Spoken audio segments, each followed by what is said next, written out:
toutes et bienvenue dans ce nouveau numéro de À Point. Exceptionnellement, je suis seul. Mon ami Arnaud, malheureusement, est grippé. Il n'a pas pu me rejoindre, mais heureusement, je suis avec mon invité du jour que l'on va apprendre à connaître ensemble ce soir. Il s'agit d'Olivier, Olivier Ramel. Je te mets en grand, je te mets à l'honneur. Salut Olivier, comment vas-tu ? Salut, écoute, très bien, en pleine forme. Merci pour cette invitation et cet échange, c'est très cool. Eh ben, écoute, je suis très heureux de te recevoir dans À Point. Alors, petite introduction rapide pour celles et ceux qui nous écoutent. À Point, c'est régulièrement le jeudi. Je dis régulièrement parce que c'est pas tous les jeudis. Des fois, on fait, des fois, on fait pas. Là, malade, quoi. Ouais, en fait, en gros, c'est quand on en a envie et quand on trouve quelqu'un qui nous intéresse suffisamment pour j'allais dire cuisiner, pour papoter avec lui, voilà. Et donc voilà, donc c'est en direct sur Twitter, sur LinkedIn et également sur YouTube. Et ensuite, vous pouvez retrouver le replay sur YouTube et également sur l'ensemble des plateformes de podcast. Donc Olivier, on va passer ensemble une petite heure, 1h30, on verra où ça nous mène et on va essayer de s'intéresser un peu à ton parcours, histoire de comprendre un petit peu ce qui t'a amené à Kimono. Et puis on s'intéressera aussi évidemment à Kimono, à la culture d'entreprise, à ton parcours. Bref, on va papoter de plein de choses ensemble. Donc, celles et ceux qui nous écoutent, si vous ne l'avez pas encore fait, évidemment, abonnez-vous, mettez la petite cloche sur YouTube, partagez le lien sur Twitter, mettez un like, un commentaire, vous connaissez la chanson. Pour vous, c'est pas grand-chose, mais pour nous, c'est pas mal et ça te permet d'augmenter un petit peu le référencement. Alors, Olivier, on va commencer, parce qu'ici, on a une habitude un peu spéciale dans Un Point. Au moment de la présentation, je ne sais pas si tu es au courant, je ne crois pas. Je ne vais pas te présenter. Tu ne vas pas vraiment te présenter. Par contre, tu vas nous dire comment tu aimerais bien qu'on te présente si demain, tu devais mourir. Voilà, un peu une espèce d'oraison funèbre. Si demain, malheureusement, tu venais de disparaître, qu'est-ce que tu aimerais qu'on retienne de toi ? Donc, je parle à la troisième personne. Ouais, tu peux faire ça, c'est plus drôle, ouais. C'est vrai que c'est plus drôle, ça donne plus de liberté, on va dire. Vas-y, fais-toi plaisir. Bienvenue à tous à cette cérémonie très triste, évidemment. Nous avons perdu un grand homme. Non, écoute, ce que j'aimerais qu'on te dise, Olivier, ça a été un passionné de la vie. Il a vécu à fond, à 1000%, et il a été heureux tout au long de sa vie. En tout cas, il a fait tout pour. Et comme il nous a souvent dit, si justement le jour où il partirait, qu'il n'y avait aucun regret parce que il aura vécu pleinement ses aventures. Ça a été quelqu'un de très curieux, donc il a fait beaucoup de choses dans sa vie. Il a rencontré des personnes tout autant exceptionnelles de tous les milieux, de toutes les cultures. Je pense que sur cette planète, il y a beaucoup de richesses intellectuelles, artistiques, créatives, etc. Et Olivier a baigné dans ce monde et comme il aime souvent dire, il a fait de sa vie sa plus belle expérience. Et voilà, donc longue vie, on lui souhaite tout le meilleur. Je t'entends plus. J'ai coupé mon micro. Ouais, longue vie à ceux qui restent, finalement, puisque… Ouais, c'est vrai. Non, mais c'est bien, bravo, c'est bien, c'est cool et ça… Je suis pas allé dans le détail de ce qu'il a fait. On va venir ensemble dans le détail, mais en tout cas, c'est intéressant. La curiosité, les rencontres et le côté passionné. D'ailleurs, on le voit quand on s'intéresse à ton CV. Mais si tu veux, on va faire un petit retour en arrière. On va commencer par ça, évidemment. Et d'abord, moi, j'aime bien m'intéresser un peu à l'enfance et au milieu social des personnes que je rencontre, parce que parfois, il peut conditionner et parfois pas du tout. Et donc, dans ton cas, par exemple, dans la limite de ce que tu peux nous dire, c'était comment ton enfance et ton milieu social, plutôt aisé, plutôt pauvre, voilà. Ouais. Écoute, moi, j'ai grandi dans le 92 à Saint-Cloud, donc ce qu'on peut appeler la banlieue quand même assez aisée, donc l'ouest parisien. J'ai grandi sans manquer de rien. J'ai un grand frère et mes parents qui sont toujours ensemble, et on a vécu dans, on va dire, la famille entre guillemets classique qu'on peut entendre. J'ai été j'ai été dans un milieu favorable, mais j'aime bien parler de de là d'où je viens, parce que là où j'ai grandi dans le 92, j'ai fréquenté de tous les milieux, même si Saint-Cloud, c'est un milieu plutôt chic. C'est une ville où il n'y a que des grandes maisons, etc. Moi, j'étais en appartement, mais tu fréquentes des enfants d'eux. Mais ça, tu t'en rends compte plus tard. Et moi, je joue au basket à un très haut niveau assez jeune. Donc, en fait, ça m'a fait beaucoup voyager. Et tu vois, jusqu'à mes 8 9 ans, en fait, tu penses que ton milieu, c'est normal. Ça veut dire en fait, tout le monde est comme ça, etc. Tu pars en vacances, au ski, etc. Et j'ai joué à Boulogne-Billancourt au basket. Puis ensuite, j'ai joué au pôle départemental. Et donc, du coup, j'ai commencé à voyager dans tout le département, dans toute la région et dans toute la France. Et en fait, rapidement, tu te rends compte que tu viens de Saint-Cloud, tu es un gosse de riche, etc. J'ai eu rapidement ce type de remarques qui étaient clichés parce qu'au final, Saint-Cloud, c'est une ville où il y a, même si c'est majoritairement aisé, il y a de tout. Et du coup, tu comprends que tu es dans un milieu privilégié. Et évidemment, moi, mes premières interrogations, c'était de me dire, déjà, tu as de la chance, donc profite à fond. Tire-en le meilleur et kiffe, quoi. Tu vas pas te plaindre, entre guillemets. Et c'est important de comparer par rapport à d'autres milieux aisés qu'on peut comparer, comme dans Paris, que ce soit le 16e, le 7e, ou même des villes comme Neuilly. Saint-Cloud a ce côté banlieue quand même multiculturel et avec une ouverture d'esprit assez folle. C'est pour ça que d'ailleurs que des gens j'avais au collège, au lycée, que je vois un peu maintenant leur carrière, c'est des gens qui sont dans le monde entier et qui ont une ouverture d'esprit, une créativité, un côté artistique qui est assez intéressant dans tous les milieux parce qu'on a un côté où on se nourrit de beaucoup de choses. Et donc, j'ai eu vraiment beaucoup de chance. Donc, je parle vraiment de mon milieu. Nous, on était une famille, on va dire CSP+. Pas de folie, mais quand même assez pour se faire plaisir et avoir une vie Ça, cool. Et voilà. ça me fait penser à, la discussion qu'on avait eue il y a quelques semaines avec Thierry Vignal, que tu connais sans Ouais, doute, de Mastéos. ouais, tout à fait. Et en fait, il avait tenu un discours qui m'avait surpris, mais que j'ai compris, hein, mais qui m'avait surpris sur le côté les chefs d'entreprise sont essentiellement des hommes blancs issus de milieux plutôt favorisés. Et justement, il était dans un discours de on n'a pas de mérite parce que voilà, en vrai, on est blanc, des hommes issus de la classe plutôt bourgeoise, à l'inverse justement de tous ceux qui n'en viennent pas, avec quasiment un discours un peu coupable, légèrement. Je voudrais Okay. pas travestir son propos, mais vous pouvez retrouver son interview sur la chaîne, vous verrez que on n'est vraiment pas loin de ça. Et j'avais compris, après tout, il a le droit tout à fait de ressentir ça, ça le concerne, donc tant mieux. Et donc, est-ce que toi, tu as, à un moment donné, à force qu'on te dise justement, ouais, Saint-Cloud, Saint-Cloud, Saint-Cloud, est-ce que tu l'as ressenti ça ou finalement pas du tout? Franchement, zéro, parce que moi, je me suis mis dans un mode. Donc, je venais de là-bas, mais j'avais des potes de tous les milieux. J'ai traîné avec vraiment en fonction de collège, lycée, enfance, avec tout type de personnes. Et rapidement, j'ai eu plusieurs bandes et j'étais. En vrai, moi, je suis assez un caméléon parce que je m'intéresse à beaucoup de choses. Euh, et, euh, et du coup, en fait, j'ai vite compris que euh, ça sert à rien d'être coupable ou autre, c'est comme ça et on va pas en faire toute une histoire parce que tu vois, j'ai des personnes qui viennent du même endroit que moi, ils ont fait n'importe quoi enfin, je veux dire, c'est pas, il n'y a pas Ouais. de tracé commun, quoi. Il y a toutes les histoires, tu vois. C'est pas un village de 100 Les, personnes. Et donc, les moi, j'ai hommes, plus, ouais, moi, les hommes sont ce qu'ils font. ouais, voilà. Donc moi, j'ai rencontré, ça m'a nourri, j'ai grandi, j'ai essayé de comprendre qui j'étais. Ce qu'on a dit dans tu vois, ce que j'ai dit dans l'introduction, c'est que moi, rapidement, tu vois, les sujets de épanouissement, de qu'est-ce que je veux faire plus tard et c'est quoi vraiment le bonheur. Rapidement, je me suis dit, bah ouais, moi, c'est quand j'aime ce que je fais, ça veut dire je me lève le matin et c'est cool. Et moi, tu vois, j'étais un élève moyen. On va dire entre 10 et 12 de moyenne tout au long de ma scolarité parce que je m'embêtais, je m'ennuyais. Et rapidement, je me suis retrouvé dans la création d'entreprise et entrepreneuriat à 16, 17, 18 ans avec des petits projets, puis un peu plus sérieux en école. Et en fait, là, j'ai commencé à me dire, en fait, c'est ça mon kiff, c'est de créer.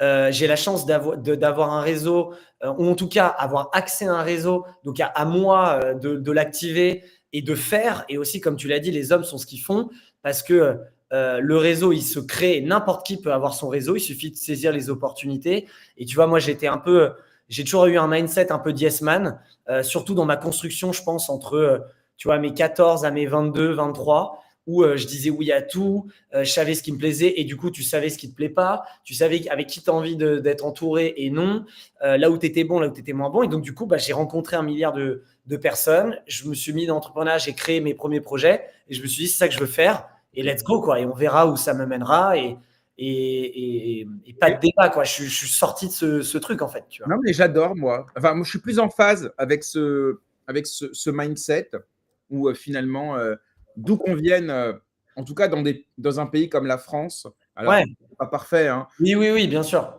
les barrières à l'entrée sont pas les plus élevées du monde et on peut faire pas ce qu'on veut, mais en tout cas, on peut tendre vers ce qu'on veut. Après, il y a plein de choses qui rentrent en ligne de compte, la chance, les rencontres, le réseau, évidemment. Exact. Mais ouais. Et il faut faire.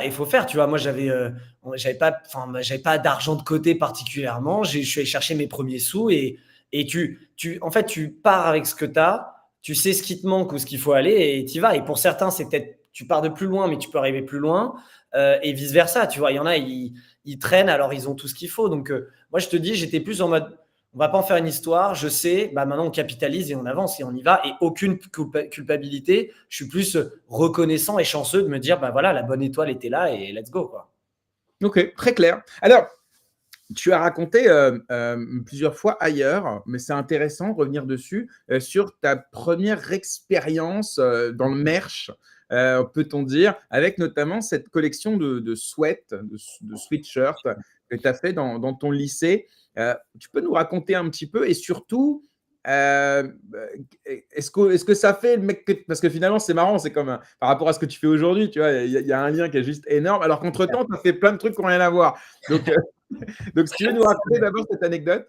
Ouais, ouais, carrément. Alors, c'est un bon lien avec ce qu'on s'est dit avant parce que justement, j'étais sur cette quête de j'ai pas envie de faire comme les autres, ça m'ennuie un peu, j'ai envie de faire ce qui me plaît et j'ai envie de quelque chose qui m'anime dès le réveil. Et donc, cette histoire de Sweet, donc j'étais dans un lycée, donc lycée public à Saint-Cloud qui réunissait plusieurs villes. Donc, c'était un gros lycée, on était 1500 à peu près. Et en fait, donc je cherchais des projets. Tu vois, j'étais déjà dans cette dynamique de OK, j'ai envie de faire des choses, qu'est-ce que tu peux faire? Et je me suis inspiré d'un truc que j'avais entendu aux États-Unis ou en Angleterre, que évidemment, toutes les universités, les étudiants, ils sont brandés, ils ont des produits à l'effigie de leur établissement, ce qui n'est pas du tout le cas en France, peut-être beaucoup plus aujourd'hui, mais à l'époque, pas du tout. Tu n'es jamais fier, tu portes pas tes couleurs, etc. Et moi, mon lycée, justement, il y avait une petite fierté. Les gens étaient contents d'être là-bas. C'était un lycée assez sympa. Et du coup, je me suis dit, mais pourquoi on se ferait pas, et j'ai toujours aimé la mode, en tout cas les vêtements, pourquoi on se ferait pas comme les Américains ou les Anglo-Saxons, enfin les Anglais, un hoodie, un sweatshirt à l'effigie du lycée. Donc, il n'y avait pas de logo, le lycée n'avait pas de logo. Donc, je l'ai un peu inventé à l'américaine, tu vois, avec les grosses lettres. Ça s'appelait lycée Alexandre Dumas, donc Dumas, High School, Comme les Scenes, machin. UCLA, etc., qu'on peut Ouais, voir aux ouais, États-Unis, ouais. exactement. Et j'étais en mode. Et donc, du coup, je me suis dit, let's go, on va le lancer. Donc, on était en 2006, 2007, presque 2008. Donc, il n'y avait pas encore Facebook dans notre quotidien. Donc, c'était zéro digital. Donc, je vais voir la direction. Est-ce que je peux vendre des suites aux élèves? Comment ça se passe? C'est quoi les restrictions? À ma grande surprise, ils m'ont dit, let's go, fais-toi plaisir. Juste pas de cash, que du chèque. Donc, que des chèques et on les encaissera ensemble, mais l'argent te revient, quoi, les bénéfices. Ils m'ont pas demandé de participer en commission ou autre. Donc, c'était assez sympa.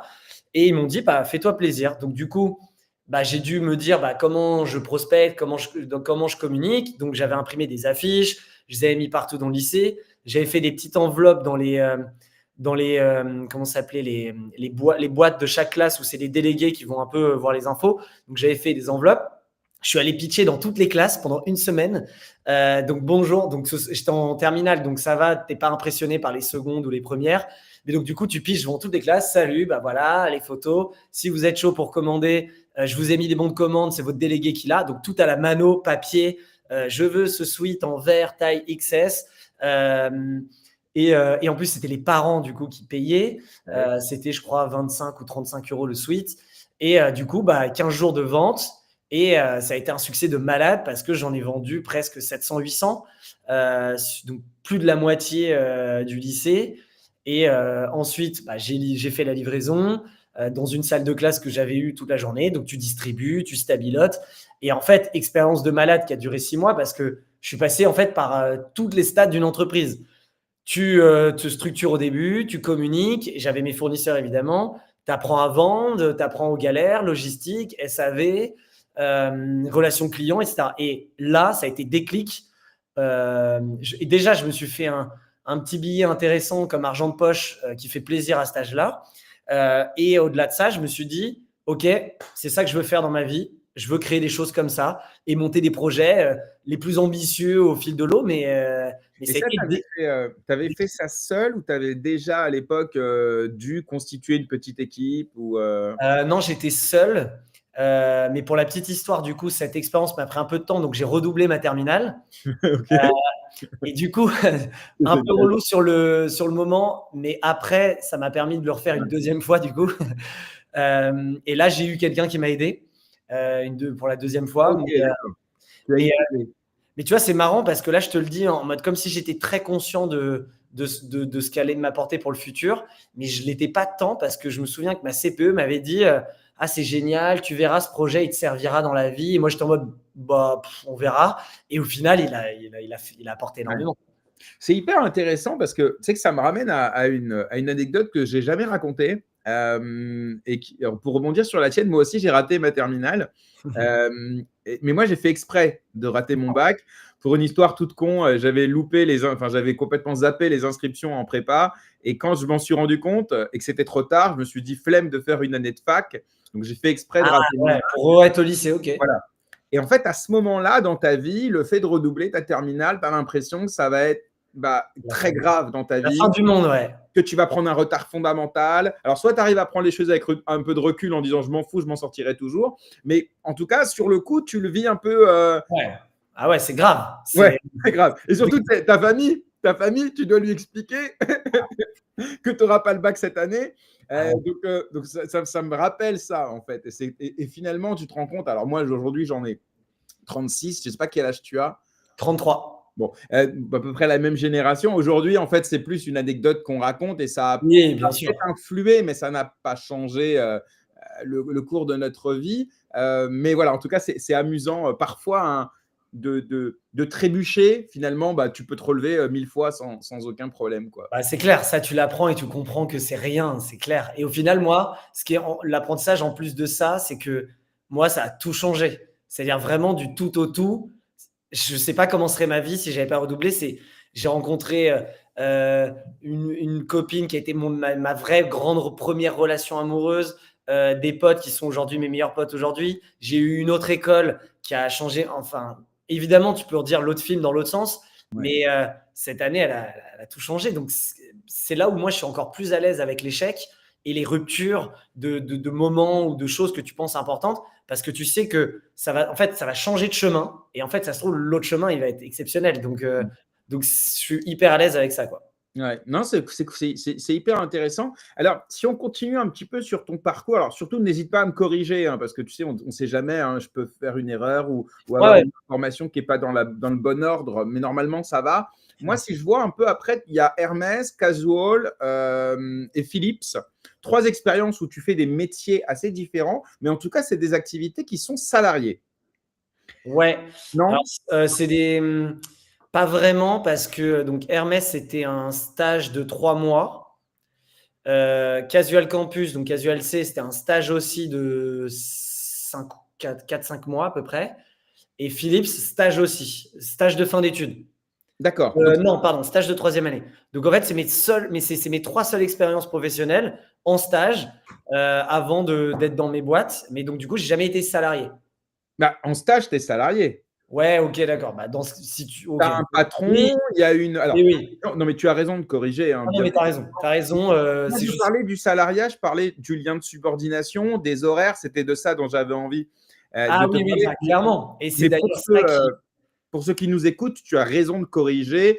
Ce n'était pas des activités en CDD, en CDI, c'était du stage de quelques mois. Mais quand bien même, moi, Ouais, ouais, bien sûr. ma question, c'est de dire, est-ce que ce sont ces activités finalement de salarié, même si tu étais Oui, oui, stagiaire, oui. hein, et Ouais. puis, alors, je sais pas à l'époque comment c'était, mais moi, en tout cas, de ce que j'ai vécu des stages, tu es un salarié comme un autre, grosso Ouais, ouais. modo. Tu vois, finalement, est-ce que tu es vraiment traité peut-être un peu plus d'indulgence peut-être qu'un salarié, mais en Ouais, vrai, tu sais, c'est au quotidien, hein, après quelques semaines, tu te fonds dans la masse salariale, tu vois? ouais, ouais, c'est clair. Tu es un membre de l'effectif, ouais. C'est ça. Et donc, ma question, c'est est-ce que ces activités, ces stages, est-ce qu'ils t'ont confirmé sur le fait que, en fait, c'est l'entrepreneuriat et rien d'autre? Ou est-ce que finalement, bah, tu pourrais demain retourner, aller ou retourner, peu importe, enfin, ça dépend comment tu vois les choses, dans du salariat et ça ne te gênerait pas? C'est ça qui m'intéresse de savoir. Ouais, ouais, bah, c'est une très bonne question et c'est des choses que je dis naturellement, donc c'est marrant que tu en parles.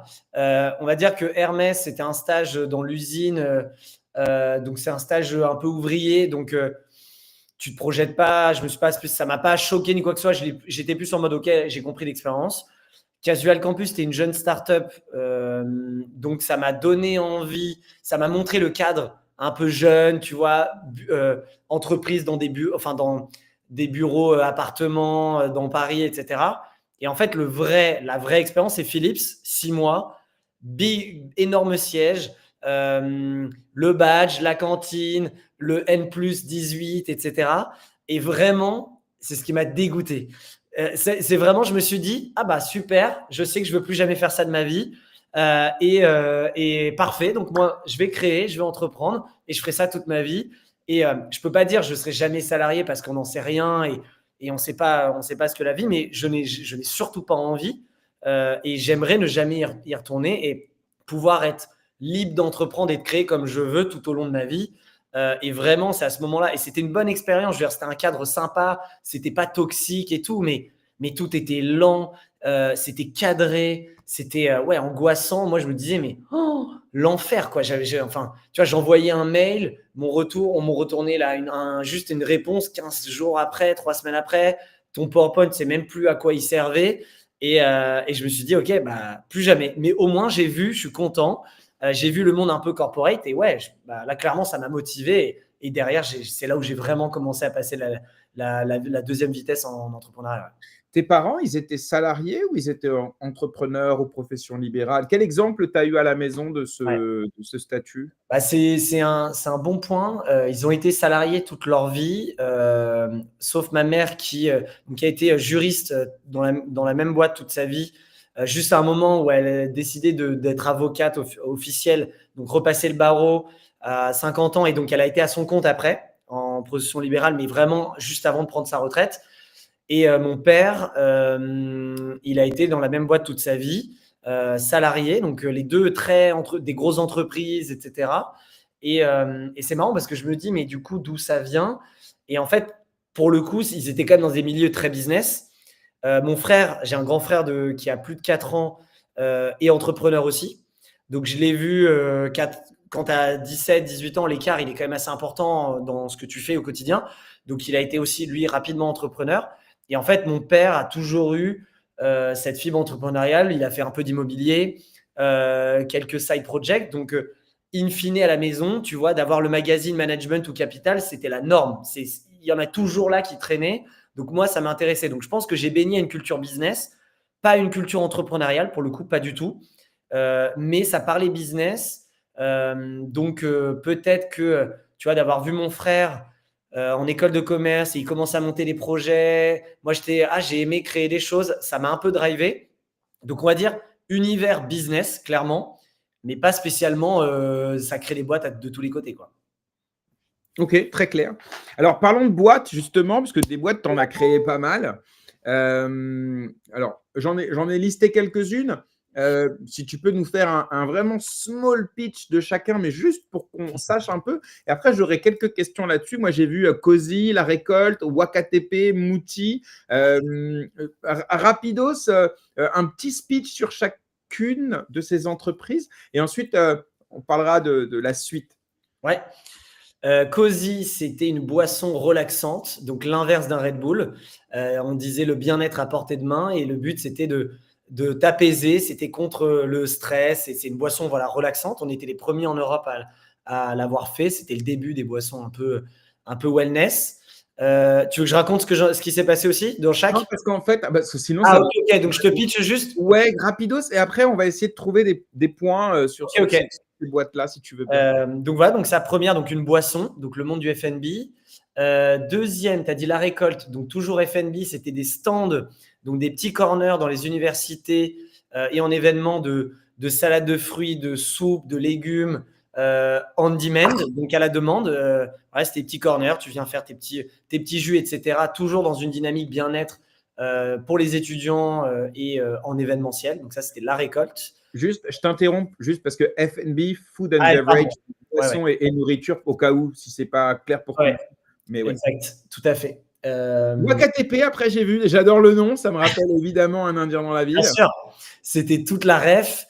Et WakaTP, alors on a été pareil, les premiers à le faire en France. C'était des événements festifs le matin pour avoir une expérience sociale avant d'aller au travail. C'était les débuts de la tendance du yoga et de se lever tôt, etc.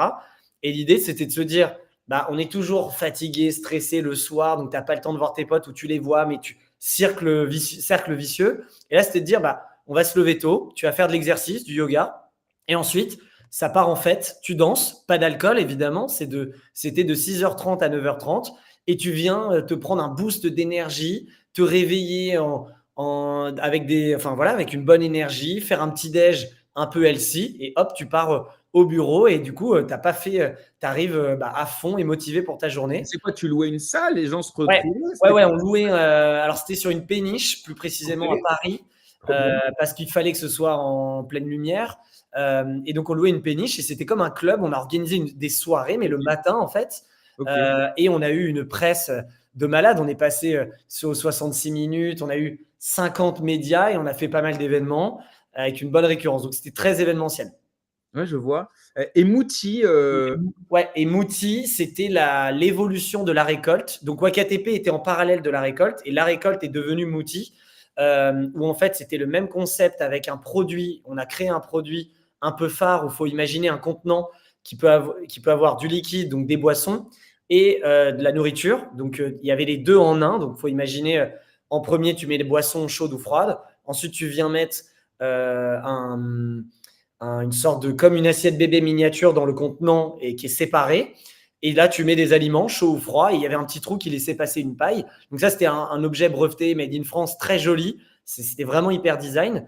Et là, on avait des corners dans tout ce qui est centres commerciaux, gares, aéroports. Donc les endroits où tu as les mains prises. Et donc du coup, tu prenais ton outil healthy food, donc bien-être encore une fois, et toujours sur le F&B, donc boissons et nourriture. Et voilà, donc c'était vraiment on va dire la récolte, c'était MVP, Mouti, c'était devenu très sérieux dans le vrai monde et plus les universités et autres.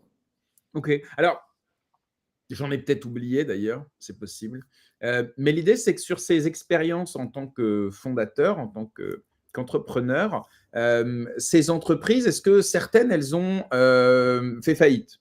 Première question. Ou est-ce qu'elles ont échoué en tout cas? Ou est-ce qu'elles ont tout à fait un exit partout? Ou tu les gères encore peut-être? Alors, pas d'échec et des sorties, ouais, des sorties partout, ouais. Ok. Alors, donc ma question, c'est qu'est-ce qu'elles t'ont apporté, surtout par rapport à ce que tu es aujourd'hui comme chef d'entreprise? Parce que, évidemment, on évolue tous. Bon, bah, c'est évident que de le dire, mais chaque expérience, je crois qu'elle t'apporte au moins une chose dont tu te souviens. Et Ouais. peut-être, est-ce que tu peux nous dire parmi ces expériences-là, peut-être qu'est-ce que ça t'a appris, une anecdote, une compétence, je ne sais pas, quelque chose qui peut peut-être même nous aider, nous, après une expérience, quelle qu'elle soit? Alors, je vais en dire deux parce Ouais. qu'elles sont différentes. La première, inévitable, c'est la dureté de l'entrepreneuriat, donc la résilience. J'ai appris mon mental, j'ai formé mon mental et mon physique, parce que c'est aussi physique, à ne jamais rien lâcher. Et tu te prends des gifles et c'est dur émotionnellement, mentalement, physiquement, psychologiquement, et tu es au combat. Et donc, c'est ce côté résilience, c'est qu'il ne faut jamais rien lâcher. Donc, c'est le côté dur. Parce que Alors, dans ce moi, cas-là, viens, on est concret, parce que ça, on l'entend partout. ouais, ouais. Mais concrètement, quelle grosse gifle t'as prise et qui, justement, après ça, tu sais que ton cuir est tanné, ou en tout cas, il l'est un peu plus. Est-ce que tu te rappelles vraiment une négo que tu as foirée ou alors, je sais pas moi, une déception d'un collaborateur ou d'un prestataire, enfin un vrai truc, tu vois, une vraie gifle dont tu parlais? J'ai pas eu une grosse gifle. C'est plus que tout était dur en fait. Tu vois, par exemple, on Les ressources devait. humaines, la banque, Ouais, bah, les ressources. Ouais, bah alors, tu vois, la gestion de la compta. Moi, je m'étais associé sur Mouti avec quelqu'un de beaucoup plus âgé, donc il avait 45-50 ans. Donc, sur le papier, l'expérience et moi, la créativité, la jeunesse, etc. ouais, Et en OK. fait, il m'a laissé tout faire un peu et il avait investi beaucoup d'argent, on avait beaucoup de moyens, etc. Et en fait, on ouvrait des corners partout, donc très physique. On tenait nous-mêmes, on était aussi vendeurs. Et en fait, la compta, on l'a oublié de la gérer. Donc, à la fin de l'année, on s'est pris une grosse gifle financière, comptable, stratégique, mais c'est pas là où c'est pas vraiment la résilience. Ça, c'est plus de la gestion d'entreprise. Ouais, c'est ça, ouais. La résilience, c'est quand il faut ouvrir un corner dans les 24 heures dans un centre et que tu dois aller faire la livraison, tout porter, les cartons. En fait, moi, j'ai porté des cartons, mais tu n'as pas idée, de 5 heures du matin à 23 heures. Et en fait, que pour après, peut-être rater ton lancement, le chiffre d'affaires, il n'est pas là. On Oui, était parce dans la. qu'on a l'impression, quand on entend entrepreneuriat, qu'en fait, le patron, c'est celui qui décide et qui dit aux gens ce qu'ils doivent faire. Ouais, Là, non, on non. voit dans le cas dont tu parles, Ouais. en fait, le chef C'est tout, d'entreprise, ouais. tu faisais la manutention, Ouais. tu faisais tout, quoi. C'est tout. Pourtant, tu vois, on est monté à 30 collaborateurs, mais là, tu n'as pas le choix, tu fais tout. Tu étais dans la pression du timing et tu vois, on avait des camionnettes, elles tombaient en panne, il fallait les chercher. Tu es au milieu de. Enfin, c'est vraiment physique. Moi, c'était physique ou c'était compliqué. En fait, c'était compliqué. Tu te rends compte que, en fait, faut petit à petit acquérir des compétences et les maîtriser et gérer tout ça. Ouais, non, donc, on va dire ce côté résilience, dureté que l'entrepreneuriat, ouais, il faut savoir souffrir. Et tu vois, pour la petite anecdote, la récolte, on l'a commencé à 4 et c'était tellement dur qu'on a fini à 2 en fait, au bout d'un mois ou 2, au bout même de 3-4 mois, parce que les mecs, en fait, c'était pas tenable. Tu vois, et j'ai compris que j'aimais la dureté. C'est-à-dire, moi, je prenais du plaisir en mode que ce soit prise de risque ou effort mentaux ou physique. J'aimais quand plus c'est dur, plus vas-y, on va y arriver et ça va le faire. Le reward était vraiment plus agréable. Et donc, l'autre chose que je voulais te dire, le deuxième, en fait, j'ai compris que donc moi, j'aime la communication. Je suis un grand communicant. J'aime créer des marques et faire du marketing et de la com. Et je l'ai compris très, très vite que c'était le nerf de la guerre d'un business. Même si tu penses que tu n'as pas de valeur ajoutée par rapport à tes concurrents, la différence peut être vraiment dans le produit, enfin dans la marque et la com. Et moi, je me suis régalé là-dessus. Et je me suis prouvé aussi que je voulais toujours marquer les esprits, faire des choses faire les choses différemment et casser des codes. Et en fait, c'est ce que je fais. Et tu vois, 10 ans après, je continue à faire ça dans mes nouveaux business. J'essaye de toujours faire différemment, marquer les esprits et axer sur la communication et la créativité. Donc, j'ai compris que c'était un pouvoir incroyable et hors norme pour avoir tout ce que tu veux derrière à tous les niveaux, interne, externe, RH, investissement, client, évidemment, communauté, etc. OK. Alors, pour rester sur ces expériences-là ou peut-être celles que j'ai pas mentionnées, hein, évidemment, enfin, c'est le Ouais, but, il c'est faut savoir que ça allait très vite tout ça, hein. C'était ouais. de mes 20-21 à mes 24-25, j'ai fait tout ça en parallèle de mes études. Donc, tu vois, c'était à Mmh. fond, quoi.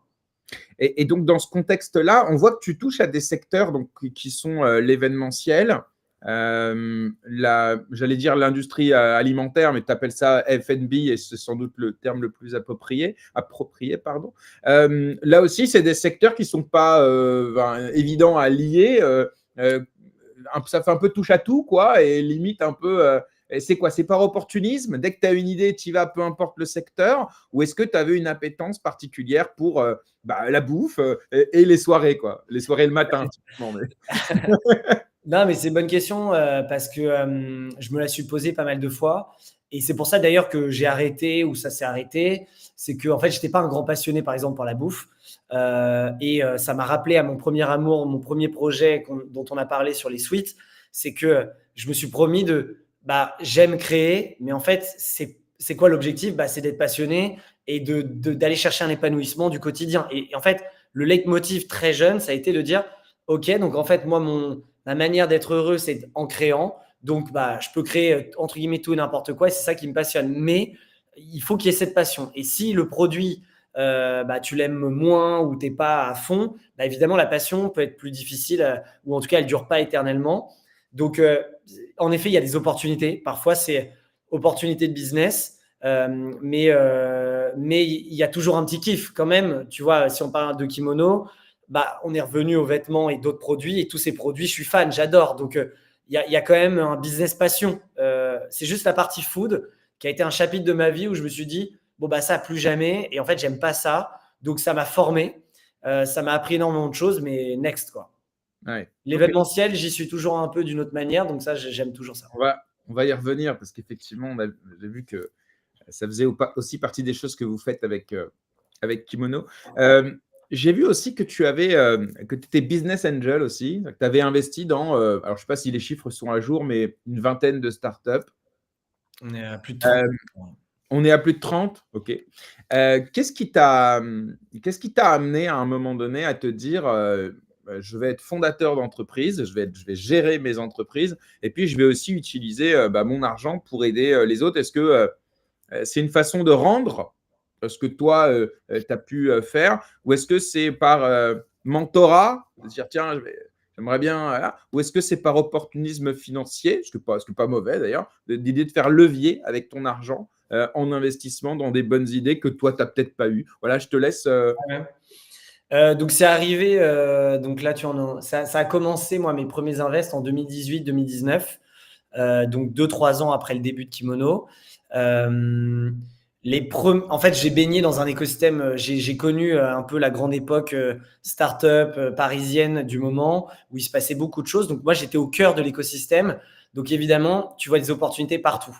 Tu rencontres, moi, mes clients étaient tous les CEO et les fondateurs des boîtes. Donc il y en a plein qui sont devenus des copains. Donc forcément, tu parles business, tu parles investissement. Tu comprends qu'il y a des opportunités financières. Donc ça, je pense que ça, évidemment, c'est un des arguments. Il y a deux, te nourrir. Tu vois, moi, je te dis, je suis hyper curieux.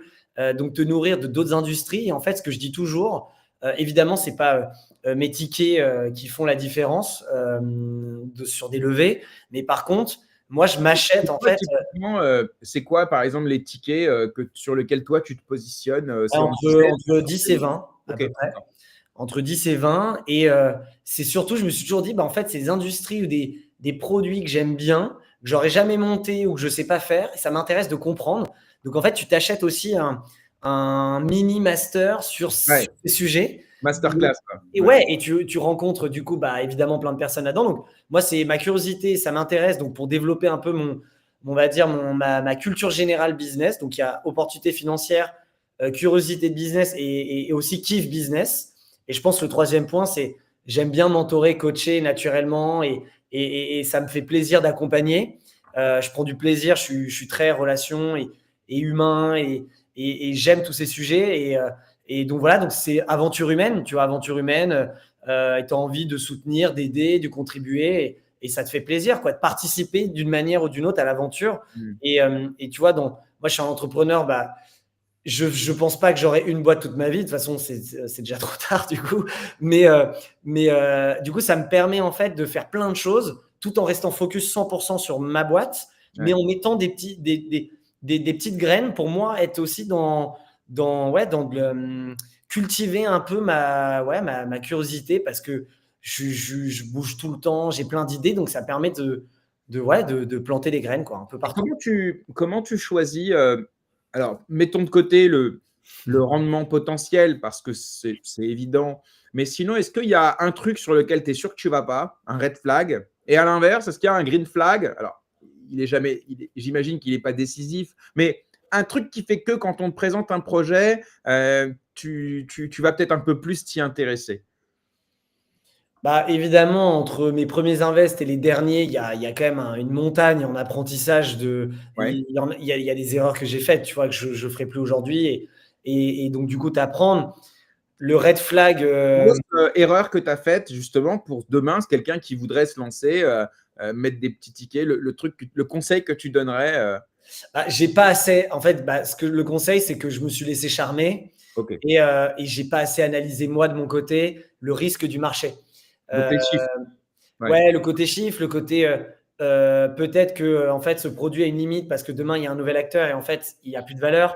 Donc Hmm. j'ai pas assez étudié, je me suis pas assez renseigné, j'ai plus été charmé par OK, let's go un peu all-in et au final Tu as fait plutôt de la love money que vraiment du business angel, peut-être. ouais, c'est Ah, vrai. quand je dis love money, c'est que tu investis à l'émotion, ou tu investis parfois, et peut-être, tu es arrivé d'investir plus à l'émotion. Euh, Ouais, un ouais. business angel, certes, c'est un angel, mais c'est un business, quoi. Voilà.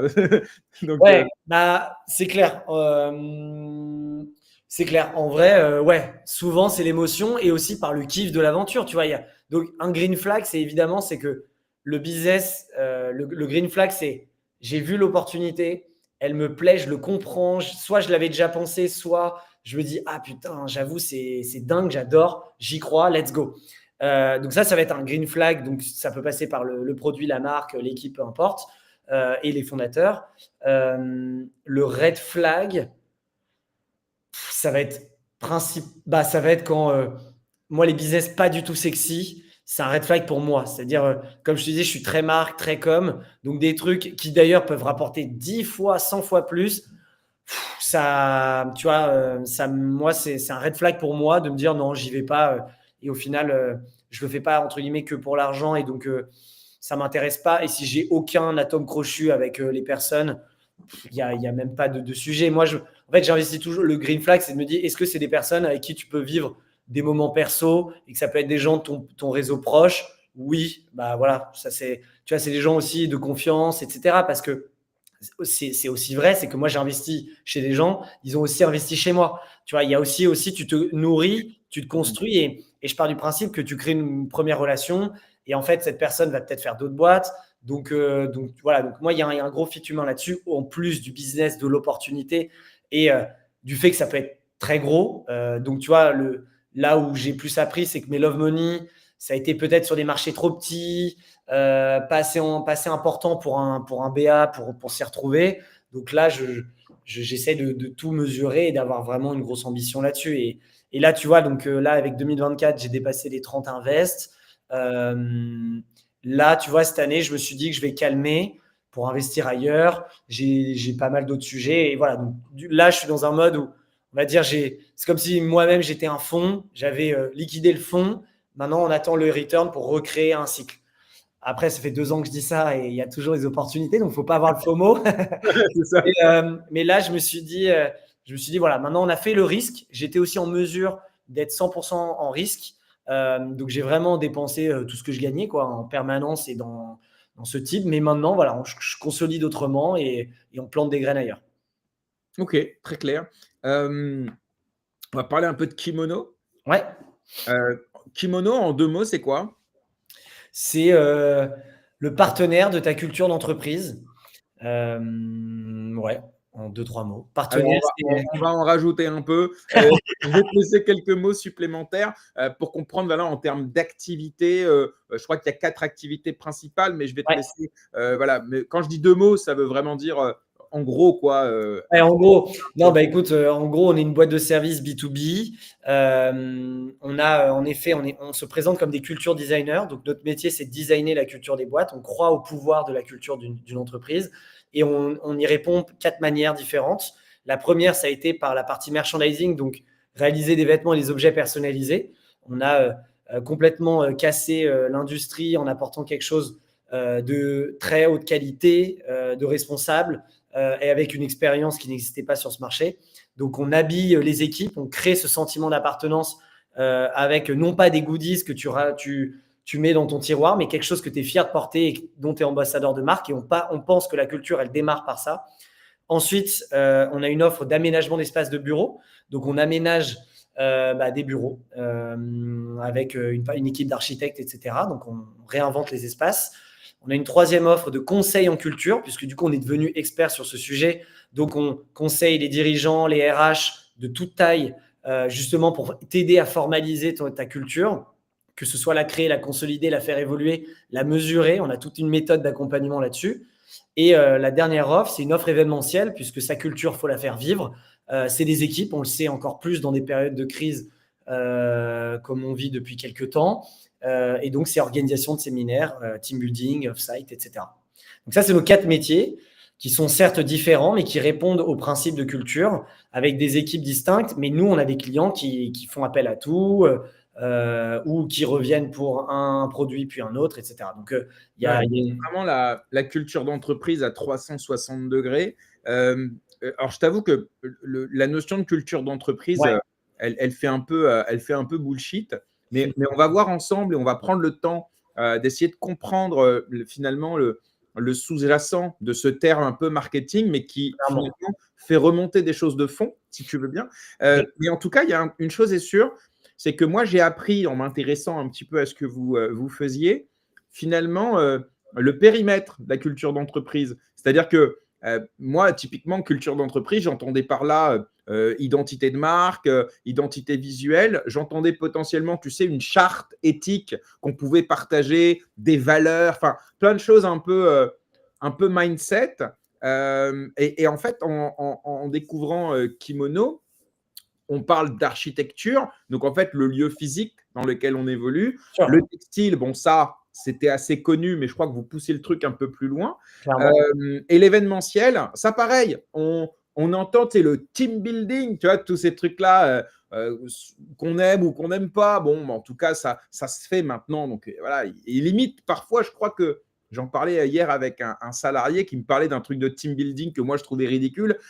Mais je suis un peu dur là-dessus. Et tu sais ce qu'il me dit? Il me dit, frérot, si on ne fait pas, on va nous reprocher. Et si on fait, on va nous dire que c'est pas bien. Alors franchement, on préfère le faire et tant pis. Tu vois, ce discours-là, j'aimerais justement t'entendre là-dessus, sur comment est-ce que tu pourrais convaincre un entrepreneur peut-être un peu sceptique sur le fait que la culture, c'est pas juste un truc pour faire joli sur un PowerPoint, quoi. Je te la fais simple, mais j'aimerais qu'on en discute ensemble. Alors, ça, c'est the question, évidemment, que tout le monde se pose et dans lequel nous, on essaie d'y répondre au maximum et on est un peu le porte-parole, ambassadeur depuis 7 ans et demi maintenant. Évidemment, la culture paraît bullshit parce qu'en fait, on a été, et moi le premier, quand j'étais en études supérieures, c'est quoi la culture d'entreprise? Bah oui, c'est bullshit, c'est les valeurs sur le mur. Et en fait, il faut comprendre que la culture, c'est l'essence même de la boîte. On en a tous. Et c'est un mot qui paraît vulgaire, mais en fait, le mot culture, on le connaît tous. Culture d'un pays, le culture d'un club de foot. Et on comprend, tu vois, si tu es fan d'une équipe, tu comprends tous les codes, les rituels, l'identité, ce qui, toi, te fait rapprocher. Et même la culture d'une bande de potes, d'une famille, etc. Et en fait, en entreprise, ça a été bullshité, clairement, des 20-30 dernières années, par notamment les grands groupes et le milieu de l'entreprise qui a pris des salariés un peu pour des cons et c'était un peu le vrai top-down complètement dissocié. Et donc, du coup, ça a mis cette image.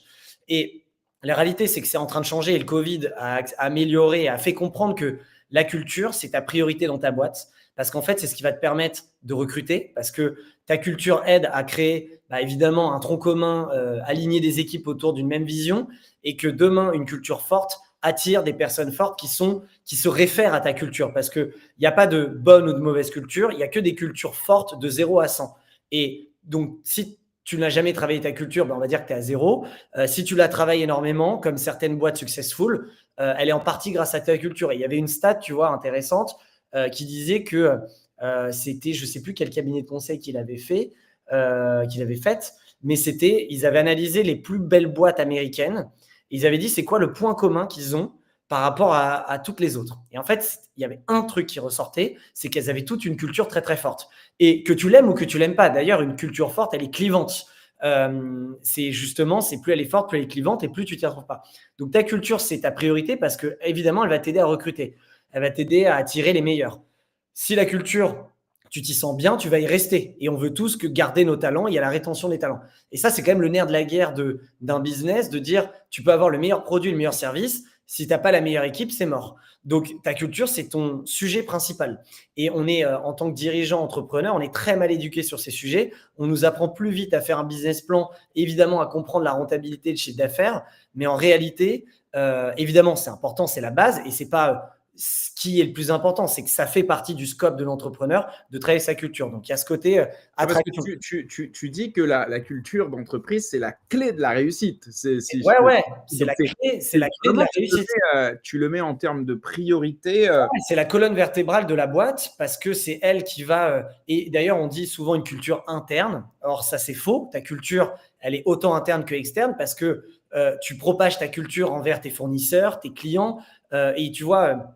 si on parle de choses basiques, une culture forte, donc nous, on l'a définie en 4 piliers. Donc, qu'est-ce que c'est la culture? Tu peux trouver 1000 définitions sur Internet qui te paraissent tout aussi loufoques. Nous, on l'a redéfinie. Donc, c'est 4 piliers. Donc, ta boîte, c'est une maison, tu as 4 piliers. Le premier, c'est ta raison d'être, c'est ton why, c'est ton pourquoi. Donc, là-dedans, ta vision, ta mission, il faut qu'elle soit claire. Et tous les grands projets qui réussissent doivent l'avoir.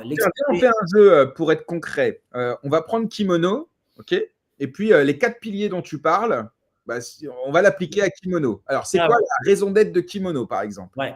Je vais te la faire en très courte parce qu'une raison d'être, ça peut être un gros one page. Ouais, on l'a fait, voilà, on synthétise. Mais en très courte, nous, c'est de faire rayonner, justement. Donc, nous, c'est de faire rayonner la culture des autres. Parce que comme on est culture designer, on est un peu ce partenaire clé de la culture. Et nous, notre raison d'être, c'est vraiment de dire tous les projets doivent faire rayonner, les cultures aussi. Et en faisant rayonner la culture des autres, c'est ce qui va justement les aider à être successful, réussir. Et si on pense que les entreprises sont là pour créer des produits qui nous aident, nous, en tant que particuliers, en tant qu'entreprise, ça va permettre, entre guillemets, d'un monde meilleur. Et in fine, pareil, je fais un petit raccourci. Dans la raison d'être, il y a aussi une mission sociale, c'est de dire qu'une culture forte a des employés épanouis, et employés épanouis égale bien-être, épanouissement, etc. Et donc, tu touches, même si on ne le dit jamais, un peu au bien-être qui est essentiel, évidemment, dans ta vie pro, perso, etc. Donc, ça, c'est le côté raison d'être. Par exemple, tu vois, Netflix, leur raison d'être, pareil, le title, le titre, c'est « To entertain the world ». Ils ne parlent pas de cinéma, d'audiovisuel. Leur but, c'est de nous entertainer. Si demain, ils créent un parc d'attractions, ce serait fidèle à ta raison d'être. On dit toujours que ta raison d'être doit être inspirante, doit être long terme, et peu importe si tu pivotes, tu es toujours fidèle à cette raison d'être. Et c'est là où c'est important de comprendre et que c'est vraiment si ta culture est un iceberg, c'est vraiment la raison d'être, le truc le plus profond. Okay. C'est pour ça d'ailleurs que personne ne travaille. Ensuite, il y a le système de valeurs. Tu connais bien. J'ai bossé. Hein. Donc, qu'est-ce que c'est? Et ensuite, applique le système. Ouais, nos valeurs, ouais, exact. Donc, le système de valeurs, c'est différent des valeurs, parce que les valeurs, souvent, c'est juste des mots qui veulent justement tout et rien dire.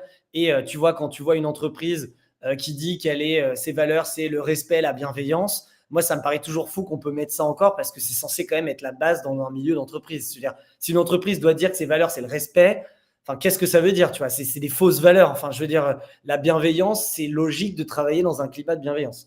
Bref, du coup, nous, on pense que c'est un système parce qu'on dit que les valeurs, elles sont complémentaires, elles fonctionnent ensemble et elles sont uniques. Et elles doivent fonctionner comme un système, comme des boulons qui s'entremêlent.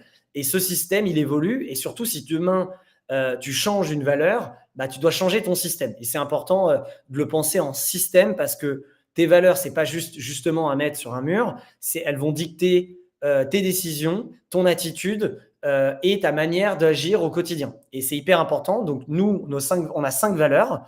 Donc, notre système, donc, je vais pareil te dire juste les titres. La première, c'est « We are luminous ». Donc, on est lumineux pour plein de raisons. La première, c'est que nous, on dépoussière des industries qui sont vieillissantes, grisonnantes, et on arrive pour donner de la lumière, faire mieux à tous les niveaux. Donc, on est un peu, tu vois, un rayon de soleil qui arrive dans plein de nuages. Donc, il y a le côté marché. On est des business qui sont sympathiques. On ne vend pas, et désolé pour ceux qui le font, un logiciel de facturation. Nous, on est des produits… genre PayFit. Genre PayFit. Nous, on sait que nos clients, c'est leur moment fun, c'est le moment cool. Ouais, c'est du happiness product. Quoi. Et donc, nous, on est des gens lumineux, on est des gens solaires, on est toujours souriants, on a ce côté, où on embarque nos clients dans une expérience positive. Et tu vois, ça va même loin. Nous, on a des colis toute la journée qui vont au bureau. Bah, nous, les livreurs qui viennent dans nos bureaux, grand smile, bonjour, vous allez bien, bienvenue. Il y a même certains qui venaient tous les jours, on leur a offert des produits kimono pour rigoler un peu, etc. Donc, il y a ce côté luminous, première valeur. La deuxième valeur, c'est we are simple. Et donc, en gros, simple dans le sens où on ne se prend pas la tête, straight to the point, on doit être efficace, rapide et tout doit être simple, vraiment. Donc, ça, c'est vraiment, on peut se le redire dans une réunion, dans du reporting, dans une mission, comment en fait on va straight to the point et c'est vraiment notre simplicité qui va faire notre réactivité et efficacité. Troisième, we are intense. Donc, le côté, donc là, on va dire c'est les valeurs un peu positives. Là, on rentre un peu plus dans le dur. We are intense, ça veut, comme son nom l'indique, c'est ce côté où on se prend des coups, on se relève, on est intense dans nos efforts et l'intensité va faire. Ok, je m'attendais pas à ce que ce soit, mais ouais, ok, je vois. Système de valeurs, donc il y en a plusieurs. Ouais, pardon, je vais peut-être un peu long. Je gère le truc, mais on a compris. Il y en a peut-être d'autres. Ouais, il y en a d'autres. Ok. Ensuite. Voilà. Et après, alors vas-y, il y en a deux autres. Ouais. Donc le troisième, donc là c'est la partie visible de l'iceberg, c'est la partie identité qu'on peut appeler marque employeur. En gros, le troisième pilier, c'est l'identité, ta marque employeur. Donc c'est autant la manière dont tu communiques, la manière dont tu te présentes visuellement, mais pas que, évidemment. C'est aussi tous les symboles qui font que ton identité, est-ce que si tu as une entreprise de e-commerce, est-ce que quand tu reçois ton unboxing, il y a des choses, que ce soit dans le wording, que ce soit qui sont symboles de ton identité. Donc ça, c'est hyper fort et tu le vois, les cultures fortes et les boîtes fortes. L'identité, elle est partout. Donc exemple pour nous, tous nos posts réseaux sociaux, petits ou grands, ils sont signés par une signature basique en majuscule fin de post, We are culture designer. Et on l'a tellement martelé qu'aujourd'hui, on est identifié comme ça et les gens nous le refont. Donc ça, c'est un parmi les 100 symboles de notre identité. Quatrième pilier qui est un des plus importants également, c'est l'expérience de ces trois derniers piliers, ça s'appelle les rituels. Et en fait, les rituels, c'est comment tu vas rythmer la vie d'une culture. Des rituels, on en a tous. Est-ce qu'ils sont exprimés ou pas? On dit qu'un rituel est un rituel lorsqu'il est standardisé, il est partagé et il est récurrent. Donc, est-ce que, par exemple, l'anniversaire d'un collaborateur, il est standardisé, partagé et récurrent? Est-ce que le reporting, c'est un rituel? Votre kick-off de début de semaine, c'est un rituel. Donc, tu as les rituels d'équipe, individuels. Et plus tu écris tes rituels vraiment codifiés, plus ça te permet de savoir si, est-ce qu'ils sont bons face à l'entreprise, est-ce qu'on peut l'améliorer et nous, on a même créé, tu vois, le culture plan où en fait, un peu comme un business plan, tu as tous tes rituels indiv, collectifs, fun, célébration, de management qui permet de piloter en fait. Ça me rappelle le terme de rituel, il est utilisé notamment en gestion de projet. Dans ce qu'on appelle les méthodes agiles, notamment Scrum, etc., que tu connais certainement. Ouais. Et c'est vrai que le concept du rituel, il est fondamental parce qu'il permet de créer des comportements récurrents, il permet de créer des rendez-vous, des moments où en fait on se rassemble, et puis il permet de rythmer, comme tu le disais, le quotidien. Donc ça, tu vois, j'adore l'idée d'avoir théorisé ça et d'avoir ajouté ces rituels. Ouais. Et vraiment, tu vois, quelqu'un qui, pour revenir à ta question de comment convaincre un salarié, en fait, tu restes focus juste sur les rituels et t'expliques que, tu vois, là, aujourd'hui, on fait un peu rien. Là, à partir de maintenant, on va faire ci, on va faire ça. C'est ritualisé. Ça va permettre de faire vivre qui tu es et donc, in fine, ce que tu as décrit dans tes valeurs, ta raison d'être et ton identité. Et ça va permettre de la rendre la plus concrète possible. Et plus c'est travaillé, communiqué, je t'assure que l'adhésion derrière, elle est énorme. Et en plus, c'est la partie la plus sympa parce que c'est la partie vivante. Mais voilà, les rituels, c'est ce qu'on retient. Hein. Et tu vois, au final, si je peux faire une mini parenthèse, si on parle, tu vois, des religions, les religions, peu importe lesquelles, tu retrouves ces 4 piliers et tu verrais que les rituels, c'est quelque chose de très, très important à tous les niveaux, individuel ou collectif, ce qui fait que du coup, tu adhères à cette vision, à cette cause, etc. Et au final, c'est un gros symbole de culture religieuse et la culture entreprise. Évidemment, je ne parle pas de secte ou autre, c'est pas ce sujet. Mais si tu analyses une religion, tu dis, mais oui, identité, le pilier, le système de valeurs, la raison d'être, les rituels qui font que tu as une communauté derrière, c'est pas des adhérents, évidemment. on va De dire. fidèle, voilà, on dit de Fidèle, fidèle. parce que c'est ce qu'on veut, c'est la fidélité des collaborateurs. Allez, disons fidèle. Non, mais très clair, ok, l'analogie est intéressante. Concernant les rituels, j'allais peut-être parler du sport, dans lequel souvent Ouais, on conseille plutôt la discipline à la motivation, parce qu'au départ, tout le monde est motivé, même pour la culture d'entreprise. Sauf ouais, qu'après, si tu n'as pas la discipline exact, qu'imposent les rituels, par exact. exemple, bah, ta motivation, à un moment donné, ta culture, elle meurt, quoi. Donc, je vois ce que tu veux dire. Ouais, les rituels permettent de se remotiver, se rappeler et de se rappeler pourquoi on est là. Et si ça te rappelle que, oula, en fait, je ne sers plus à rien ou ma place n'est pas là, et que justement, c'est une culture forte qui exprime beaucoup ces rituels, ça permet aussi de partir plus vite et de perdre moins de temps. Tu vois, c'est sain pour tout le monde de bouger et d'adhérer à une culture forte, quoi. Ok, j'aimerais qu'on parle un peu du télétravail et des nouvelles façons de travailler aujourd'hui. Alors, bon, j'allais dire que le télétravail a connu son apogée pendant le Covid et un peu après. Aujourd'hui, je crois savoir que c'est quand même un peu remis en question parce que des études montrent qu'au-delà de 2 jours, finalement, la productivité serait grandement réduite. Bon, comment parvenir justement dans une activité, alors typiquement, moi par exemple, je suis freelance, je bosse de chez moi quasiment tout le temps avec des clients, mais demain, si j'ai une entreprise, sans doute qu'il y aura du télétravail, etc. Quel conseil tu donnerais justement pour concilier la vie privée de mes collaborateurs, le télétravail, la culture d'entreprise, et quand même derrière arriver à fédérer, quoi. Ouais, bah, on est en plein dedans tous, je pense. Ce qui est bien, c'est d'avoir, en fait, le positif d'avoir connu l'extrême, ça nous permet de savoir un peu les limites aussi et de trouver un peu l'équilibre parfait parce qu'on connaissait qu'un modèle avant. On a compris un autre modèle et grâce aux nouvelles technologies, ça nous a permis de le faire évidemment. Mais donc, du coup, ça nous a permis de. Je pense qu'aujourd'hui, il y a un hybride de tout ça qui est un peu une recette magique, mais qui est propre à chacun parce que évidemment, ta culture est si c'était une de tes questions, tu peux être une boîte 100% remote et travailler ta culture, ça ne change rien. Mais par rapport à ces nouveaux modes, je pense que tout le monde a été dans l'extrême et tout le monde a pris après, voilà, full télétravail quand tu veux, 3-4 jours. Là, tout le monde est un peu revenu parce que, bah, évidemment, déjà, l'économie n'est pas à sa meilleure forme et est-ce qu'on peut le lier? Je ne sais pas, mais en tout cas, tout le monde est revenu dessus. Et donc, je pense qu'il y a des bienfaits, il y a des méfaits aussi, et on ne le dit pas assez. On ne le dit pas assez.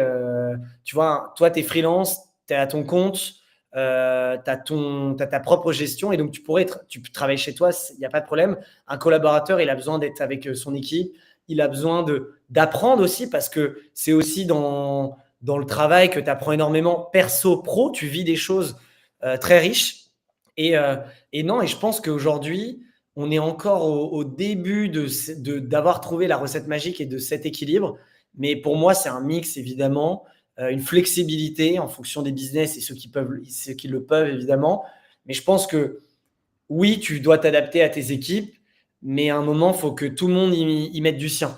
Et je pense que ça a été, il y a eu quand même beaucoup d'abus. Et c'est malheureux pour ceux qui payent des abus alors qu'ils étaient nickel et qu'ils arrivaient à trouver leur pied dans cet équilibre et leur productivité, efficacité. Mais moi, je pense qu'aujourd'hui, on a une mobilité en plus, tout le monde voyage partout à titre perso-pro. Donc je pense que c'est acté, c'est bien, c'est positif. Et nous, tu vois, on a trouvé le format idéal qui fonctionne et on est revenu sur une règle et c'est le jour et la nuit, quoi. Tu vois, nous, on le voit humainement et professionnellement, quoi. Ouais. Bon, je mets un petit bémol, si tu le permets, Ouais, ouais. peut-être un peu démago, mais je ressens l'envie de le faire. Quand tu dis que tout le monde voyage, etc., je ne comparerais pas le monde dans lequel beaucoup aujourd'hui ont la chance de voyager, Oui, etc. oui, c'est vrai, ça. Oui, c'est vrai. Certains ne partent pas en vacances, voyagent pas tant que ça. Par contre, le seul moment où ils voyagent, c'est pour aller au travail et parfois, c'est pas ouf. Mais bon, c'était juste pour Oui, le oui, dire. non, non, mais tu as raison. Là, Mais c'est un peu une analyse microcosme. ouais, voilà. C'est Euh, juste on- que non, non, mais on est d'accord, on est d'accord. Après, c'est l'analyse c'est ce que de tu vis peut-être, c'est parce qu'à mon Paris, je environnement à suppose, grande échelle bien sûr. que je vois et de par autres entreprises que je connais plus ou moins grandes ou plus petites. Donc, c'est un peu l'analyse que je vois. Donc, là, c'est difficile de donner de réponse claire, mais La règle, c'est qu'il n'y a pas de règle et on comprend bien. Et je pense que ça dépend beaucoup, effectivement, des secteurs, des activités, de la taille des entreprises, de plein il de faut choses. tester. Il Mais faut en tout cas, tester. là, tu as répondu à peut-être au plus important, c'est-à-dire que même quand tu as tout ou partie de télétravail, en Ouais, vérité, tu peux quand même mettre de la culture bien d'entreprise. sûr, bien sûr. Ça peut être via les outils qu'on utilise en home office. Ça peut être justement, ces rituels peuvent être digitalisés. On Ouais, le voit, tout à fait. je parlais tout à l'heure de gestion de projet. Moi, j'ai géré des équipes tech à distance. Et en fait, les rituels, c'est tous en même temps, tous au même endroit, avec tout un jeu, en fait. Ouais, ouais, bien sûr. Donc, effectivement, c'est tout à fait possible. Et puis, le merch, il peut être envoyé directement Globalement, chez les ouais, collaborateurs. globalement. D'ailleurs, est-ce que tu es d'accord avec ce que je disais à l'époque où on réfléchissait à développer une ligne de merch pour ma boîte à l'époque? Je disais, pour que le merch soit réussi, il faut que les gens le mettent pas parce qu'ils sont obligés et qu'ils le mettent, même s'ils quittent l'entreprise, ils continueront à le mettre. Moi, c'était mon objectif Ah, de style. évidemment. Tu vois. Bah Ouais. ouais. Ah bah obligatoire, c'est la base. Hmm. Sinon, c'est pas réussi. Il faut que tu le mettes dans ton cadre perso parce que tu en es content, tu aimes bien le produit et tu en es fier. Ça, c'est déjà un signe faible ou Ça a l'air évident pour toi, mais quand on voit certains où il y a écrit juste la marque en très très gros façon homme sandwich, pour moi, c'est pas du merch, c'est du vêtement publicitaire. Donc, c'est pas si évident. Mais heureux. ouais, ouais. Mais en tout cas, du merch réussi, c'est quand tu Ouais. arrives à procurer ce sentiment que tu as évoqué, qui te dit, bah ouais, en fait, c'est une marque, en fait. Mon entreprise, c'est une marque, je suis fier de la porter, le produit est sympa et je le mets. Donc ouais, Ouais. c'est clair. Ok, très cool. Et tu vois, une stat Ouais, intéressante, vas-y. tu parlais de justement faire livrer. Donc pendant le Covid, nous, pendant les 4-5 premiers mois, tout le monde disait, mais vous, comment ça va? Ça doit être dur parce que bah, vous avez des produits marketing nice to have. Et en fait, 2020 a été une année exceptionnelle pour nous parce que nous, on le savait qu'on était un must to have, mais dans la plupart de la tête des gens, ça l'était pas. Parce qu'en fait, quand il te reste plus rien, plus de clients, tu vas plus au bureau, il n'y a plus de fournisseurs, il ne se passe rien, ton dernier truc qui te reste, c'est ta culture et c'est tes équipes pour rester motivé. Et auquel cas, comment tu fais? Et il y avait une étude qui était sortie où il disait que les employés, en restant chez eux, perdaient presque 60% d'adhésion à l'entreprise. Parce que psychologiquement, le fait de ne plus passer la porte, de ne plus y être, tu te désengages inconsciemment. Et en fait, du coup, nous, on a vendu énormément de packs livrés à la maison, que ce soit pour la maison ou pas, mais qui te rappelaient et qui, du coup, disaient, bah ouais, tu appartiens à un groupe et tu travailles pour cet objectif et ça te le rappelle. Et ça, c'est des petits leviers aussi d'engagement intéressants. Ouais. Ok, complètement en phase avec ça et pas surpris, finalement. Pas surpris, mais c'est bien de le rappeler. J'aimerais qu'on parle un peu de tes clients, sans les nommer évidemment, mais peut-être, est-ce que ça t'est arrivé, peut-être c'est débile, hein, mais que parfois des entreprises veulent peut-être masquer un petit peu une entreprise dans laquelle ça va pas très fort, dans lequel soit les gens sont mal payés, soit les gens sont maltraités, et en fait on essaye de maquiller tout ça avec du kimono. Enfin, je grossis le trait, quoi. Est-ce que ça t'est déjà arrivé et auquel cas, comment tu réagis dans ce cas-là? Est-ce que tu peux nous donner des exemples anonymisés, bien sûr, tu vois, mais moi j'ai l'impression que si je peux le formuler, c'est que ça existe. Donc, Ça existe et je te le confirme. Malheureusement, aujourd'hui, les cultures fortes, imposantes, impactantes, ou en tout cas réussies, ça reste une minorité encore. Donc, il faut se dire que les trois quarts des entreprises ont encore de la toxicité et il y a beaucoup de choses qui ne vont pas. Donc, on est quand même loin, loin, loin d'être dans un monde idéal. On est très loin. Et ça, on en est conscient. Et donc, évidemment, on a des clients qui viennent nous voir pour faire du merch, pour faire des événements ou autres, qui on sait que bah, c'est comme tu l'as dit, c'est pas leur sujet, c'est peut-être pour faire plaisir, mais en fait, ils s'en foutent, quoi.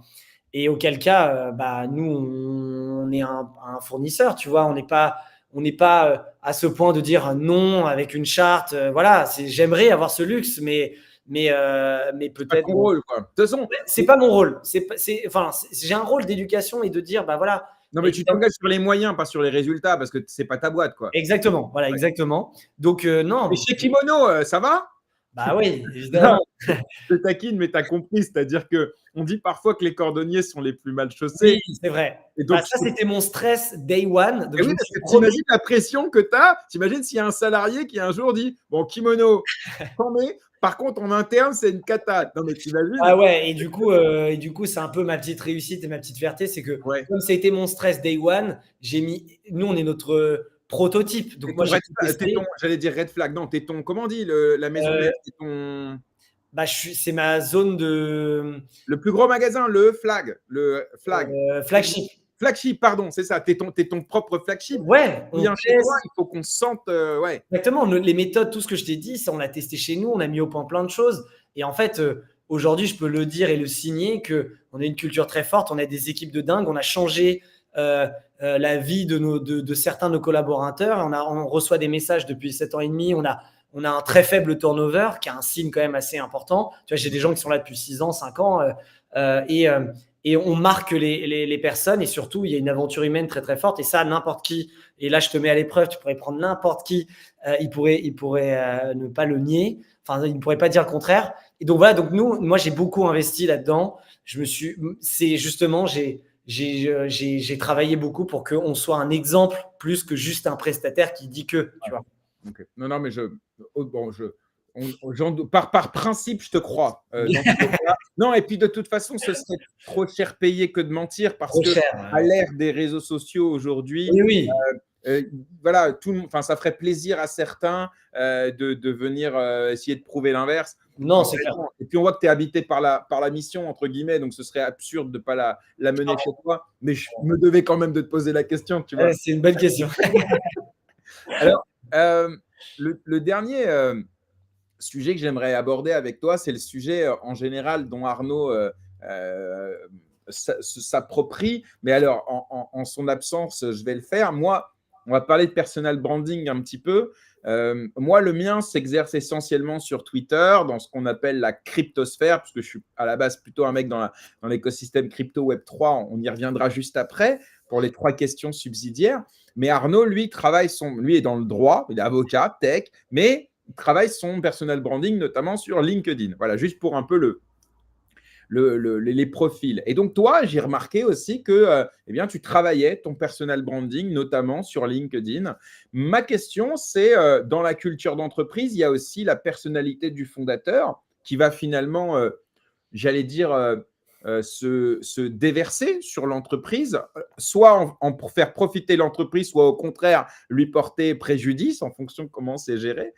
Ma question, c'est est-ce que tu penses que toi, un entrepreneur, pour réussir, il doit voilà, travailler son personal branding pour que peut-être les collaborateurs soient fiers de dire lui, c'est mon patron. Voilà, simplement. Ouais, c'est la question que tout le monde s'est posée ces 3-4 dernières années avec l'explosion de LinkedIn. Et tu vois, je t'aurais répondu autre chose, je pense, il y a un an ou deux. Et là, tu vois, en réécoutant ta question, la réponse c'est non. Non, on n'a pas besoin de ça pour réussir, clairement pas. Et tu peux être dans l'ombre totale et être une très grande réussite. Par contre, c'est un bonus inc- inconditionnel. Ça veut dire que c'est un plus et un bonus qui aide à la réussite, qui est exceptionnel. Et moi, j'ai toujours incarné mes boîtes et Kimono, je l'incarne depuis le début. Et en effet, j'ai travaillé mon personal branding et j'ai pris beaucoup la parole et j'ai incarné voilà, ce CEO, etc. Ça m'a aidé, je ne vais pas dire 50%, mais peut-être un tiers du succès de Kimono. Facile. De par création de réseau, création d'opportunités, acquisition de clients, acquisition d'investisseurs. Ça m'a créé vraiment une aura exceptionnelle. Donc, évidemment, c'est lié à la réussite. Mais est-ce que tu dois le faire pour réussir? Non. Est-ce que c'est forcément, tu es obligé de passer par cette case pour réussir? Non. C'est vraiment un bonus. Et en plus, parce que tout le monde s'est mis à ça, il faut savoir le faire. Et je pense que, comme tu l'as dit, si c'est mal fait ou timidement ou on n'assume pas, bah, vaut mieux pas le faire parce que ça peut avoir le double impact. Et tu disais, le collaborateur qui dit ah bah lui c'est mon boss, je suis trop fier, ça peut avoir l'effet inverse de j'ai honte. Et donc du coup, je pense que ça se travaille. Tout le monde peut être bon, c'est pas un talent inné. Tout le monde peut vraiment travailler ça. et tout le monde a des choses à dire et tout le monde peut réussir un personal branding. Mais voilà, c'est pas obligatoire. Par contre, je le conseillerais vivement parce que ça t'apporte des opportunités de dingue, pro et perso. Donc, ce serait une erreur de ne pas profiter de ça. Et aujourd'hui, on est tous des médias, on est tous des produits. Donc, c'est à toi de l'alimenter et de l'utiliser. Ok, très clair et très en phase avec ça. Donc, merci beaucoup. J'ai 3 petites questions pour finir l'interview. Et en fait, c'est toi qui vas choisir celle que tu veux. Je vais te proposer 3 sujets, plutôt de société, on va dire. Tu vas choisir celui avec lequel on va terminer. Le premier, c'est l'écologie. Trop ou pas assez, dans l'entreprise, dans la vie de tous les jours. Deuxième sujet, les crypto-monnaies. Est-ce que c'est un truc que tu connais? Est-ce que c'est un truc qui t'intéresse? Voilà. Et enfin, Donald Trump, son investiture dans 4 jours, les États-Unis, la place de la France, quelque chose d'un peu plus politique, disons. Qu'est-ce qui t'intéresse parmi les 3? Et ensuite, on papotera de ça pendant quelques minutes, si tu veux bien. Pas évident. J'ai envie de dire la crypto. Parce que Donald Trump, on en parle déjà beaucoup. L'écologie aussi.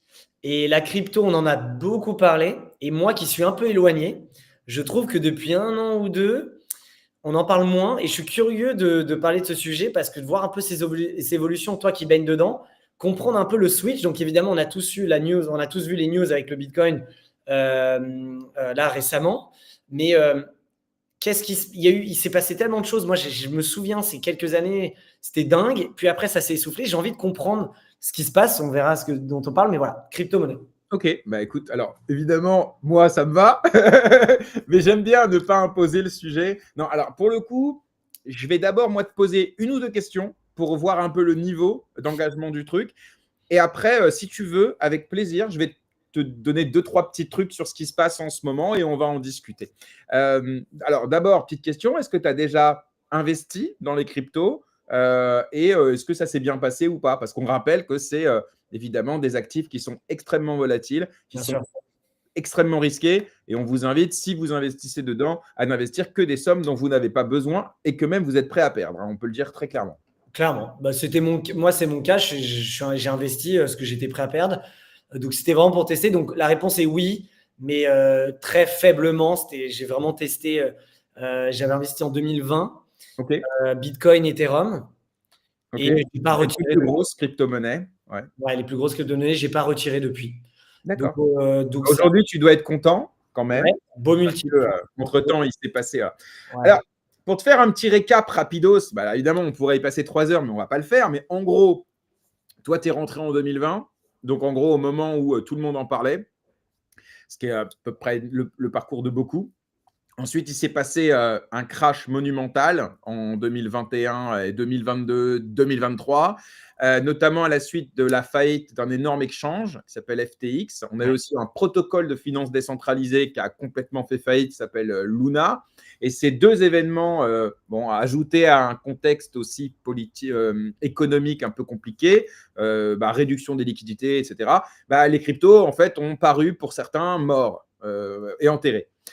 Certains comme nous qui connaissons les fondamentaux et finalement l'ambition derrière Bitcoin essentiellement, nous, on a continué parce qu'on sait que la spéculation et la volatilité ne fait pas. Depuis 1 an à peu près que Bitcoin reprend de la valeur, beaucoup de valeur. Il a dépassé récemment les 100 000 euros, mais bien plus que 100 000 dollars.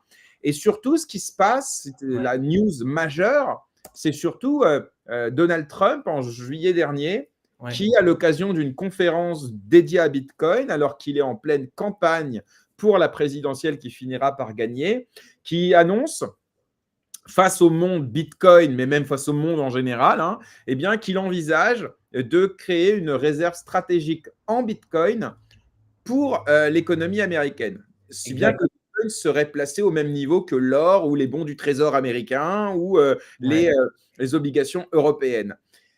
S'en est suivi évidemment eh bien, une spéculation intense, l'adoption de Bitcoin par les ETF, donc les Ouais. produits négociés en bourse par les fameux BlackRock, VanEck, etc., que tu connais certainement. Une espèce d'institutionnalisation de Bitcoin.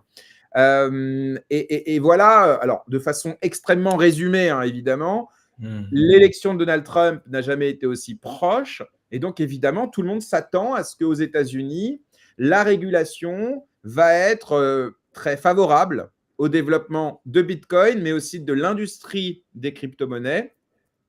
En Europe, en revanche, on a une régulation qui est massive, qui est même, pour certains, pour moi le premier, bien trop importante, où en fait, on préfère réguler que développer, contrôler plutôt que accompagner. Et donc, on a deux régions du monde qui vont se faire face avec l'Europe et son hyper-régulation au nom de la sainte lutte anti-blanchiment et financement du terrorisme et protection du citoyen. Et on a les États-Unis, plutôt au nom de l'opportunisme et de la course en avant idéologique, de dire si ce n'est pas nous qui le faisons, ce sera la Chine. On doit être en tête de la tech, crypto-monnaie, IA, réseaux sociaux, etc. Et donc, les cryptos font partie de la tech de demain. Voilà en très grande ligne comment décider un peu la situation aujourd'hui de Bitcoin et de l'industrie crypto. Je l'avais, mais tu l'as très bien exposé. C'est vrai, ouais, mais Comment tu vois non, mais ça, hyper toi, intéressant. en termes de, si on s'intéresse rapidement à ta relation avec l'argent, tu investis dans des entreprises. À titre perso, tu es plutôt du style dépensier. Est-ce que plutôt tu es quelqu'un qui investit, je sais pas moi, sur un livret, une assurance vie, des actions ou est-ce que tu as une aversion au risque, justement, qui est forte, pas forte, je sais pas Ouais, assez forte, malheureusement. Donc, j'ai jamais placé dans des livrets A ou autres. Voilà, j'ai pas trop placé, j'avoue, dans du non risqué. C'est justement, j'essaye de m'éduquer et apprendre parce qu'en effet, il faut planter ses graines un peu partout. Donc non, aversion au risque. Comme je te disais, tous mes investissements de mes 5 dernières années, c'était du 100% risqué parce que c'est une phase de ma vie où je me suis dit, c'est le moment où il faut faire le risque, il faut faire cette prise de risque. J'avais pas grand-chose à perdre, entre guillemets. Mais quand tu dis risque, c'est des boîtes. Ouais, boîte, C'est principalement. aussi je sais pas, des actions dans un PEA un peu risqué Non, ou non, c'est des non, boîtes. non, non, pas d'action, pas de. Non, vraiment des boîtes. Donc, le plus risqué, un tout petit peu d'IMO. Ok. Donc, on va dire c'est le moins risqué. Donc, non, ouais, aversion risque. Donc, est-ce que je suis dépensier? J'ai envie de dire un peu oui quand même, hein. Pro perso, enfin pro non perso, je veux dire. Ouais, assez facilement, sans avoir la folie des grandeurs, mais j'aime bien me faire plaisir, les petits plaisirs du quotidien, tout en restant le plus proche. Pour en fait, je vais plus économiser pour pouvoir prendre un plus gros risque. Ça va être plus dans cette optique, mais j'essaye là de me structurer. Je commence à vraiment entrer dans ces sujets et voilà, et commencer à créer un vrai patrimoine avec différentes variables et commencer à vraiment consolider tout ça, quoi. Donc voilà, tu vois, moi, les jeux d'argent, j'aime bien, tu vois. Poker, Oui, casino. d'accord. Tu vois, poker, casino, ça me plaît, quoi. Mais c'est plus le jeu et ouais, le potentiel gain, c'est des choses que j'aime bien. Quand il y a un peu de chance, quand il y a un peu de stratégie, ça me plaît, quoi. J'aime bien. Joueur, créateur et joueur. Ouais. Merci beaucoup, Olivier. Merci beaucoup pour Ben, cette merci à toi. interview. C'était hyper intéressant. Super cool. Merci à toi. C'était On va un te très souhaiter bon échange. bonne année, puisqu'on ne l'a pas fait, mais je crois qu'on a encore Carrément. le droit. Bonne année, plein de belles choses pour toi et tes projets. Et comme je Merci. propose à tous mes invités, si un jour tu veux te renseigner, et d'ailleurs j'invite toutes celles et ceux qui nous écoutent, si vous souhaitez vous renseigner sur les crypto-monnaies, passez quelques semaines avant de savoir de quoi il en retourne, avant de mettre un seul euro. Et donc, si à l'occasion, tu veux qu'on papote un petit peu de ça et que tu as besoin peut-être de comprendre deux, trois petites Ouais, choses, ouais, carrément. Avec plaisir. avec grand plaisir, Super. parce que c'est mon expertise. Et si demain, j'ai besoin, évidemment, de travailler la culture de mon entreprise, je saurai à quelle porte frapper. Trop Merci sympa. encore, Olivier. Et Bah, puis, merci à toi et merci à tous ceux qui nous ont écoutés et à très bientôt. Et, bah, avec grand plaisir. Donc, j'invite toutes celles et ceux qui nous écoutent évidemment à ne pas oublier de vous abonner, de mettre un commentaire, de liker la vidéo, de la partager à vos proches aussi si ça vous a intéressé. Et puis, je vous donne rendez-vous, moi, dès demain matin pour un nouveau numéro de GM Web3 où là, on va revenir sur de la full crypto, full blockchain. Voilà, je vous souhaite